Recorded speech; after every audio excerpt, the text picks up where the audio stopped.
இயேசுவில் எனது அன்பிற்குரியவர்களே, உங்களுக்கு என்னுடைய இதயம் கனிந்த வாழ்த்துக்கள். வணக்கம். யோவான் நற்செய்தி 3வது அதிகாரம் 16 18 முடிய இயேசு நிக்கோதேமுவிடம் கூறியது, தம் ஒரே மகன் மீது நம்பிக்கை கொள்ளும் எவரும் அழியாமல் நிலை வாழ்வு பெறும் பொருட்டு அந்த மகனையே அளிக்கும் அளவுக்கு கடவுள் உலகின் மேல் அன்பு கூர்ந்தார். அன்பிற்குரியவர்களே, நம்முடைய வாழ்க்கையில் நாம் பெற்றுக்கொண்ட இணையில்லாத பேறு ஆண்டவர் இயேசுவின் மீது கடவுள் நமக்கு கொடுத்துள்ள நம்பிக்கை. அவர் வழியாக இந்த உலகமே மீட்பு பெறும். அவர் மீது நம்பிக்கை கொள்பவர்கள் நாம் மீட்புக்க பெறுவோம். இந்த உண்மையை உணர்ந்தவர்களாக உண்மைக்கு அடிபணிய வேண்டும், நீதிக்கு தலைவணங்க வேண்டும், அன்பிற்கு அடிமையாக வேண்டும்.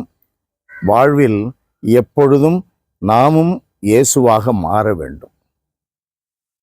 அவர் அன்பு மிகுதியினால் தம்மையே உலகுக்கு சிலுவையில் ஒப்பு கொடுத்தார்.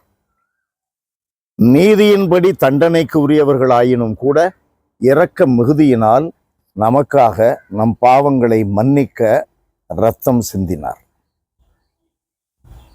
அன்பானவர்களே, நமக்காக ஒருவர் இரத்தம் சிந்தி உயிர் கொடுத்திருக்கிறார் என்றால் அதை நம்புகிறவனுக்கு, அதை தமதாக்கி கொள்ளுகிறவனுக்கு மீட்பு இல்லாமல் எப்படி இருக்க முடியும்?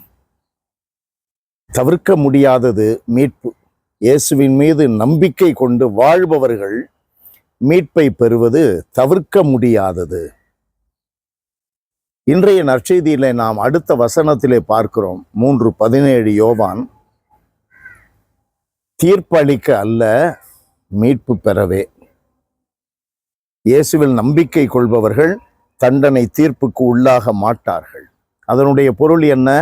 இயேசுவின் மீது நம்பிக்கை கொள்பவர்கள் என்றால் பொருள் என்ன? பொய் சொல்லக்கூடாது, தூய்மையா வாழணும், நம்பிக்கைக்குரியவர்களாய் இருக்கணும், கடவுளுக்கு உண்மை உள்ளவராய் இருக்கணும், தெய்வ பயம் நிறைந்தவர்களாய் இருக்கணும், அயலானை நேசிக்கணும். அன்பு நிறைந்த எங்கள் கடவுளே, உம்மை போற்றி புகழுகிறோம். ஆண்டவரே, எங்களுடைய அன்றாட வாழ்க்கையில் உம்முடைய அன்பை சுவைப்பதற்கு தடையாக இருப்பவை சாத்தானுடைய சோதனைகள். அதை வெல்லுவதற்கு எங்களுக்கு ஆற்றலை தார். அநீதியாய் நடப்பதற்கு துணை போவது இந்த உலக இயல்புகள். அதை வேறறுக்க எங்களுக்கு கற்றுத்தார். அன்பின் இறைவா, எங்களுடைய அன்றாட வாழ்க்கையில் சமத்துவ சமாதான உணர்வுகளில் நாங்கள் என்றும் நிலைக்க சுயநலம் எங்களை எதிர்த்து நிற்கிறது. எங்களுக்கு விசால இதயத்தை தார். இயேசுவின் பெயரால் மன்றாடுகிறோம் தந்தையே. ஆமென், ஆமென்.